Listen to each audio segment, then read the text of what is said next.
Yo guys, ketemu lagi dengan kita di sini ya, masih di segmen Sekelebat Info. Di mana nanti di sini kalian bisa dapetin info terbaru dan terpanas tentunya guys. Oke, di hari ini di tanggal 13 di bulan Maret ya, tahun 2023. Dan seperti biasanya, tidak bosan-bosannya kita selalu mengingatkan buat teman-teman semua untuk selalu mematuhi protokol kesehatan guys, dimanapun kalian berada, apalagi kalau di keramaian guys. Karena di luar sana banyak sekali virus-virus dan juga penyakit-penyakit yang mengancam kesehatan kita. Oke, kita langsung melihat bagaimana update dari global crypto market cap seperti yang terlihat ya dari data coin market cap di sini mengalami kenaikan meskipun tipis di 0,97% ya.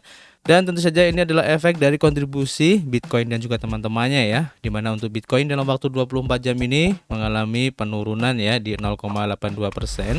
Tapi kalau kalian lihat dari pergerakan grafiknya ada sedikit spike ya yang lumayan dalam, nanti kita akan lihat. Dan untuk Ethereum masih mengalami kenaikan meskipun tipis ya dalam waktu 24 jam ini di 0,6%. Kemudian BNB juga tipis untuk kenaikannya. Kemudian SRP tipis juga di 0,8%. Cardano naik 1,8% ya. Dan untuk Solana lumayan di 3,39% untuk kenaikannya dalam waktu 24 jam ini guys. Dan rata-rata kalau kita lihat di sini sebenarnya bisa dibilang bervariasi ya, cukup menarik. Bahkan untuk Lido DAO ya, dengan koinnya LDO ini mengalami kenaikan yang cukup signifikan ya di 16% guys. Kemudian kalau kita lihat bagaimana pergerakan dari harga Bitcoin seperti yang terlihat ya dalam chart di sini guys, di time frame daily untuk close candlenya kemarin ini sempat spike ya dan menyentuh di harga $26.000 guys. Dan sesuai dengan rekomendasi kita untuk posisi DCA di 26.000 sudah tercolek ya atau tertembus guys. Dan sekarang rebound dan kita ucapkan selamat ya buat teman-teman semua yang mengambil harga di 26.000 sesuai dengan rekomendasi kita kemarin. Dan kalau kalian sudah merasa cukup dengan profitnya, kalian bisa ambil dulu ya untuk mengambil profitnya guys. Tapi kalau kalian masih merasa positif dan optimis untuk kelanjutan dari kenaikan Bitcoin ini, kalian bisa hold lebih lama. Dan buat teman-teman semua yang masih mencari titik untuk DCA lagi, masih ada kemungkinan guys untuk turun lagi ya di harga $25.000 ataupun akan mencoba retest lagi di $26.000 guys. Jadi kita nanti akan update lagi bagaimana keadaan ataupun update dari pergerakan harga Bitcoin ini guys. Dan seperti biasa ya, sebenarnya untuk penurunan dari Bitcoin ini kalau menurut saya pribadi ini wajar-wajar saja. Dan kalau kita lihat ya secara trendline ya sebenarnya. Jadi kalau kita tarik garis trendline di sini ya, sebenarnya masih ada kemungkinan untuk harga Bitcoin ini turun lagi guys. Dan bisa saja akan mencoba retest di harga 25.000 ya. Jadi buat teman-teman semua yang mungkin sangat konservatif untuk mengambil posisi, kalian bisa tunggu di harga 25.000 guys. Oke, kita langsung saja menuju ke informasi pertama ya. Kita lansir dari harian CoinDesk. Di sini diinformasikan bahwa untuk update dari Ethereum ini akan segera dilakukan guys, yang diberi nama adalah Denkan atau Denchun, terserah kalian mau ngomongnya gimana ya. Jadi pengembang Ethereum ini sudah merencanakan hard fork berikutnya untuk Ethereum guys. Jadi upgrade besar berikutnya untuk blockchain Ethereum akan mencakup Proto dan Sharding. Meskipun para pengembang masih memutuskan apalagi yang akan disertakan ya dalam hard fork ini guys. Para pengembang dari Ethereum yang baru saja melakukan upgrade Sapela ya yang sukses bulan lalu, yang memungkinkan penarikan Ethereum yang telah dipertaruhkan atau di staking ya, sudah bergerak cepat dalam merencanakan perubahan besar berikutnya yang akan dialami blockchain Ethereum ini, yaitu perubahan atau upgrade Denkan atau Denchun. Nama ini merupakan gabungan dari dua peningkatan simultan yang terjadi pada dua lapisan utama blockchain, yaitu lapisan eksekusi, di mana semua aturan protokol berada akan mengalami peningkatan Chanchun, dan sementara pada lapisan konsensus yang memastikan bahwa blok-blok divalidasi yang dikenal dengan nama DNAP. Jadi para pengembang dengan cerdik menyebut semuanya sebagai Denchun. Seperti halnya mereka menyebut peningkatan Shanghai dan Capella secara bersamaan ya menjadi Sapela. Inti dari Denchun adalah EIP 4844 yang lebih dikenal sebagai Proto Dang Sharding sebagai proposal yang bertujuan ya untuk meningkatkan skala blockchain dengan meningkatkan ruang untuk gumpalan data ya atau blobs data. Jadi perubahan ini juga diharapkan dapat mengurangi biaya untuk roll up untuk lapisan kedua ya. Jadi menjelang update Sapela, pengembang memutuskan bahwa EIP 4844 akan didorong ke peningkatan berikutnya guys. Dan mengingat itu terlalu besar ya untuk disertakan dengan penarikan Ethereum yang dipertaruhkan. Pada panggilan resmi hari Kamis, pengembang Ethereum mempelajari detail teknis untuk EIP 4844 ini. Tim Beiko sebagai pemimpin dukungan protokol di Ethereum Foundation yang mengadakan pertemuan 2 bulanan ini membuka pertemuan dengan mengatakan bahwa saya akan berasumsi bahwa secara default kami mempertahankan ruang lingkup ini untuk Chancun, dan jika ada yang ingin mengubahnya di masa mendatang, masukkan saja ke dalam agenda. Para pengembang tidak membahas waktu peningkatan Denchun pada hari Kamis, meskipun mereka telah mengatakan di masa lalu ya bahwa tujuan mereka adalah untuk mendorongnya ya secara langsung pada paruh kedua tahun 2023. Upgrade Denchun juga diharapkan ya untuk menyertakan beberapa peningkatan teknis lainnya yang dikenal sebagai EIP 6780, 6475 dan 1153. Kemudian adapun cakupan penuh seperti apa upgrade Denchun nantinya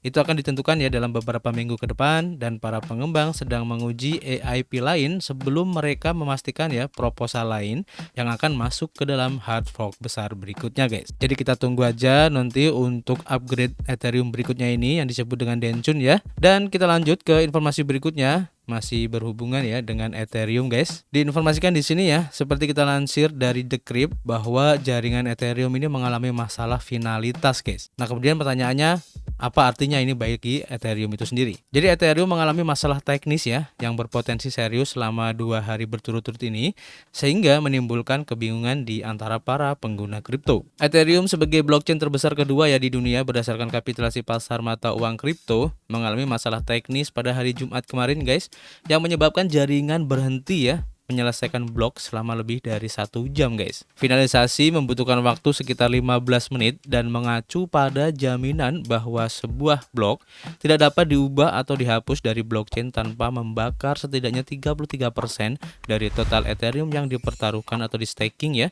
Ini menurut Ethereum Foundation. Jaringan kehilangan finalitas selama sekitar 1 jam ya pada hari Jumat tengah hari kemarin, dalam apa yang tampaknya merupakan masalah kedua dari jenisnya guys dalam waktu 24 jam ini guys. Pada hari Kamis, blok diusulkan tetapi tidak divalidasi ya selama kurang lebih 25 menit pada hari Kamis kemarin. Penyebab pemadaman ini masih belum jelas, dan yang telah mendorong banyak orang di komunitas kripto untuk menggunakan media sosial untuk mendiskusikan dan mencoba mencari tahu apa yang salah. Pemodal Ventura terkemuka dan pendukung Ethereum yaitu Adam Khosran, dia juga melakukan tweet ya, dan dia mengatakan finalisasi untuk rantai beacon Ethereum sekarang itu telah gagal ya selama lebih dari 1 jam, dan kami berada pada waktu kebocoran tidak aktif dan tidak dapat disangkal bahwa ini sekarang adalah kesalahan yang hidup guys. Berharap bahwa ini hanyalah masalah implementasi yang harus diperbaiki oleh satu klien dan bukan masalah protokol yang lebih besar. Bagaimanapun juga ini tidak bagus. Namun yang lain tidak begitu khawatir ya, di mana pengembang inti untuk Ethereum yaitu Eric Conner mengatakan di Twitter bahwa jaringan tidak mati ya, melainkan ada bug di beberapa klien yang telah diperbaiki. Masalah finalitas, terlepas dari asal-usul dan durasinya ya, tetap menjadi kontroversi guys.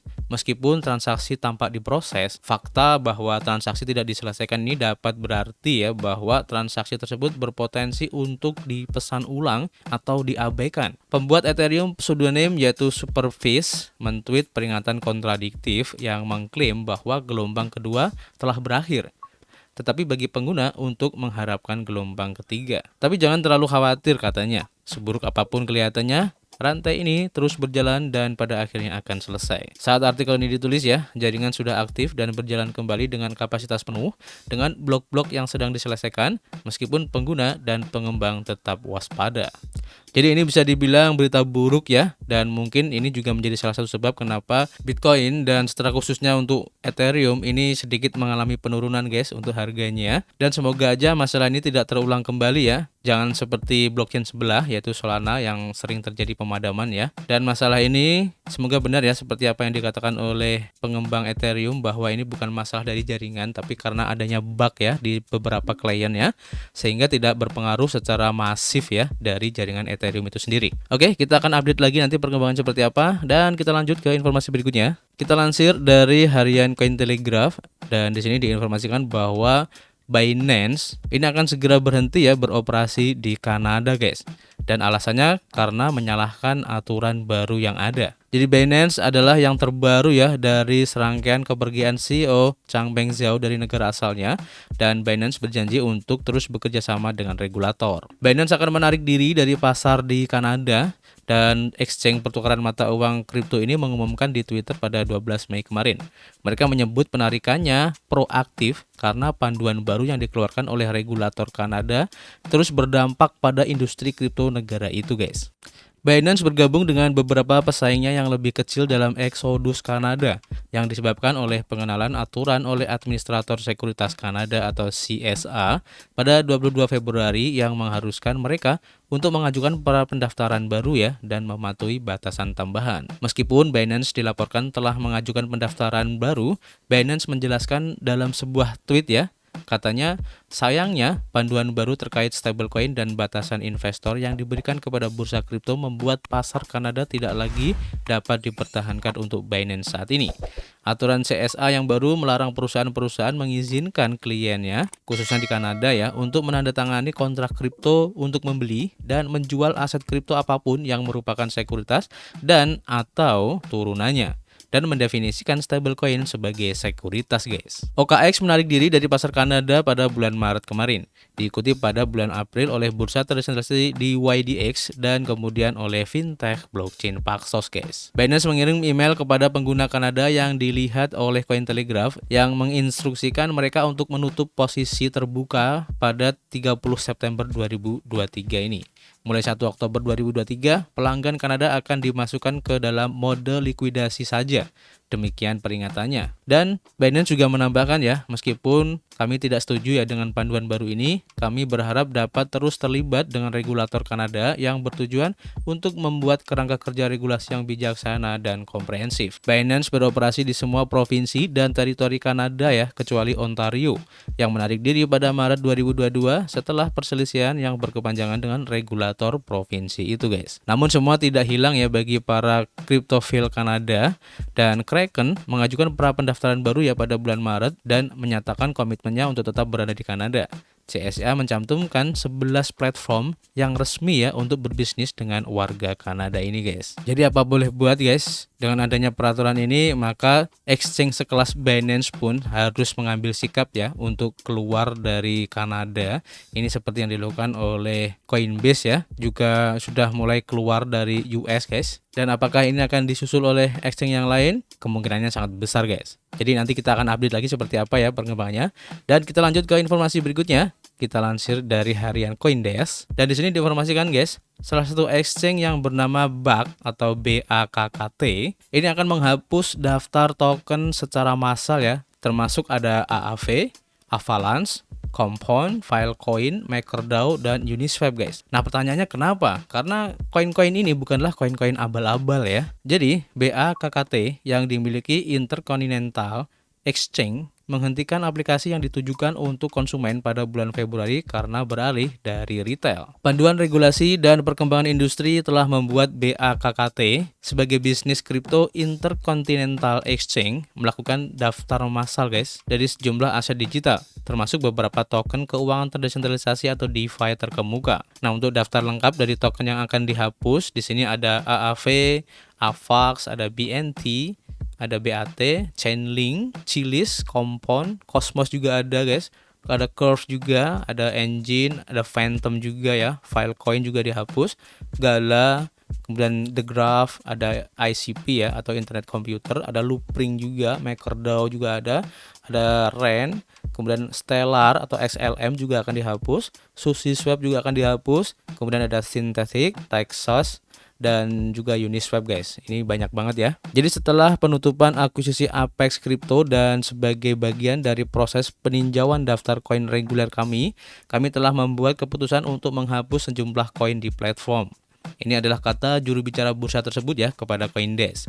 Kepentingan terbaik klien dan konsumen kami adalah komitmen utama kami, dan proses peninjauan kami memastikan ya kepentingan tersebut terlayani dengan baik ketika kami merenungkan panduan peraturan terbaru dan perkembangan industri terbaru. Exchange BAKKT setuju ya untuk mengakuisisi Apex Crypto pada bulan November, dan kesepakatan ditutup pada tanggal 1 April kemarin guys. Berdasarkan ketentuan perjanjian, BAKKT akan mengakuisisi Apex Crypto ya dengan harga pembelian maksimum di 200 juta dolar guys, menurut catatan yang dikirim oleh seorang juru bicara. BAKT atau BAKKT awalnya membayar 55 juta dolar ya ketika kesepakatan ditutup, dan akan membayar hingga 145 juta dolar dalam bentuk saham BAKKT, tergantung pada kemampuan Apex untuk mencapai target keuangan hingga tahun 2025. Akuisisi ini merupakan bagian ya dari pergeseran perusahaan dari retail ke B2B, karena baru-baru ini menutup aplikasi perdagangan kripto konsumennya setelah 2 tahun guys. Pertukaran telah berjuang untuk mendapatkan pijakan di pasar dan masa pedagang yang kritis, dan membukukan pendapatan kuartalan sebesar 13 juta dolar ya pada kuartal terakhir, 10% di bawah estimasi analisis rata-rata. Saham BAKKT naik 3,45% dari tahun ke tahun, tetapi turun ya hampir 40% selama 6 bulan terakhir ini. Tentu saja ini adalah kabar buruk ya bagi token-token ataupun koin-koin yang tadi dengan di delistingnya dari BAKKT ini guys, dan kita harapkan semoga efek dari pendelistingan ini tidak terlalu berpengaruh ya terhadap harga dari token-token ini guys. Kita lanjut ke informasi terakhir ya. Kita lansir dari The Block. Di sini diinformasikan bahwa blockchain Cosmos untuk protokol Neutron ini akan ditayangkan di mainnet dengan keamanan yang direplikasi guys. Nah, ini menarik juga ya. Jadi Neutron menjadi blockchain Cosmos pertama yang diluncurkan ya dengan menggunakan keamanan yang direplikasi pada hari Kamis. Keamanan yang direplikasi memungkinkan blockchain dalam ekosistem Cosmos ya untuk bergantung pada kumpulan validator dari Cosmos Hub untuk keamanannya. Ini bukan berarti blockchain menjaga keamanannya sendiri ya melalui jaringan validator. Dengan bersandar pada Cosmos Hub, maka blockchain dalam ekosistem Cosmos dapat eksis dan memenuhi tujuan mereka. Biasanya berfokus pada penyediaan satu jenis layanan atau aplikasi ya, dengan cara yang hemat biaya. Neutron berfungsi sebagai platform untuk menerbitkan kontrak pintar menggunakan COSM WSM, sebuah lingkungan komputasi dalam ekosistem Cosmos. Dengan penyelarasan secara dekat ya dengan Cosmos Hub dan memanfaatkan keamanannya yang tinggi, maka Neutron ini bertujuan untuk menyediakan aplikasi kontrak pintar lintas rantai ya untuk ekosistem Cosmos. Dengan penyelaraskan rantai secara dekat ya dengan Cosmos Hub, maka rantai Cosmos pertama dan pusat serta memanfaatkan keamanannya yang tinggi, kami dapat fokus untuk menyelesaikan keterbatasan lintas rantai yang dihadapi aplikasi kontrak pintar di Cosmos, kata Avril Dutheil sebagai manajer umum di Neutron. Tim Neutron juga mengatakan bahwa keamanan yang direplikasi akan memberikan nilai lebih pada Cosmos Hub dan memungkinkan pengembangan aplikasi yang kompleks ya dan beragam untuk Atom sebagai aset asli dari hub Cosmos ini guys. Keamanan yang direplikasi akan membantu menumbuhkan ekosistem rantai yang secara selaras di sekitar hub. Kadang-kadang disebut sebagai zona ekonomi Atom atau EEZ, dan memperkuat kolaborasi di antara rantai aplikasi. Tambah Dutheil. Neutron diluncurkan setelah komunikasi Cosmos menyetujui proposal tata kelola 792 pada tanggal 6 Mei yang dipilih oleh para pemegang Atom.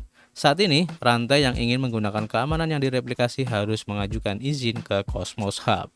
Jadi, mungkin adalah berita ini ya yang menyebabkan beberapa hari ini token dari Cosmos yaitu Atom ini naik sendiri ya. Kalau kita bandingkan dengan beberapa koin-koin yang lain guys. Kalian bisa lihat kemarin di mana yang lain seperti Bitcoin dan juga yang lain ini turun. Cosmos ini hijau sendiri guys dan naik cukup lumayan ya, sekitar 4% guys.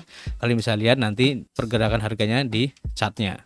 Dan ini keren banget dan kita doakan aja semoga ini akan menjadi stimulus yang bagus ya bagi token Cosmos yaitu Atom, dan tentu saja ini akan membuat ekosistem ya dari Cosmos ini semakin pesat guys perkembangannya. Oke, seperti biasa kami tunggu kritik dan saran kalian di kolom komentar, dimana nanti kita bisa ngobrol ya banyak di dalamnya, dan tentu saja kita akan ketemu lagi guys di informasi berikutnya. Peace.